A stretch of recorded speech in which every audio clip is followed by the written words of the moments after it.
It's Friday, time for Coach Johnson's Friday Fitness Facts. Today we're going to talk about recovery. Recovery is obviously when you're, worked out, you trained, and you're now, not training, and your body is in recovery, so you're not active. One of the things people often get really focused on is the working out process of fitness, and that's the cardio, the weight training, the sports.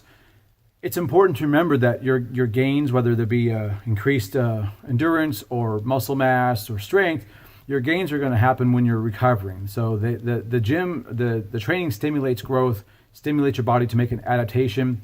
The adaptations happen when you're not training. So you have to carefully balance being gung-ho and being excited about training with having enough time to recover. And I'll tell you a little story.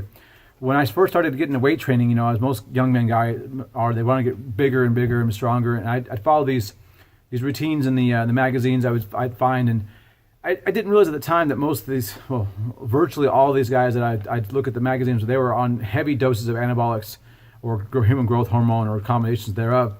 So those chemicals, the biggest benefit that you get from them is the ability to recover faster, and your body can then take a stressor like a muscle strain, the tear down of the fibers, and rebuild them faster. So if you don't have the chemical help, your body just cannot recover from those heavy duty, high intensity, high volume training programs at the way they're prescribed. And it's very easy to get addicted to the feeling of working out and the feeling of being tired and being sore, because you associate that with gains. And by gains, I don't always mean muscle mass. I also mean, increased endurance. But it's really important, guys, to balance it out. I would say, so back to my story. So I was doing all these crazy routines, and I just didn't grow, and I just, wasn't making any progress.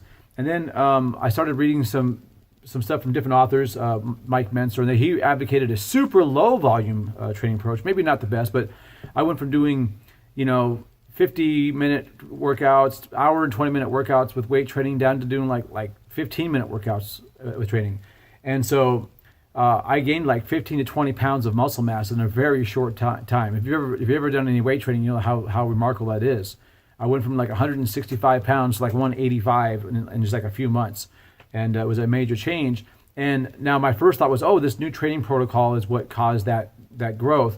And I'm sure there was something to that. The higher intensity was useful. I think that the bigger benefit was I just had massively increased my recovery time. So rather than hitting muscles every 36, 48 hours, I was giving them like 5, 6, 7 days to recover. And I think my body was just so chronically overtrained that it allowed me to actually grow a bit. So as I've moved on through my career, I've kind of balanced out the high intensity with the high volume. And right now I'm doing some cycling with that, kind of experimenting with that. So right now I'm actually at the edge of being overtrained, and that's kind of on purpose. It's called overreaching. So I'm pushing my body really hard to get right on that threshold of being too much, so I can kind of hypercompensate for that. And I'll get more into that in another session. But what I find with most people who get really fired about working out is they often do too much, too often, and it causes problems like you're not making progress, you start not looking forward to the training, you start having some injuries develop, especially overuse injuries, problems with the wrist, problems with the elbows, problems with the shoulders. And those are, signs that you're overtraining. Maybe your heart rate's not coming back to a normal level, your elevated resting heart rate. Those are signs of overtraining. So it's important to listen to your body. But my point today is make sure you balance it out. I applaud you for being fired up about working out. If that's what you're doing, that's really important.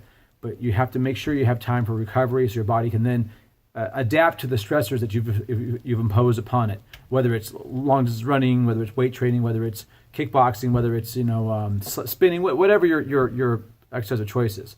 Anyway, so Coach Johnson's Friday Fitness Facts. I think I'm on episode number 7. And I will talk to you guys soon. Hope you have a great weekend, and we'll talk next time.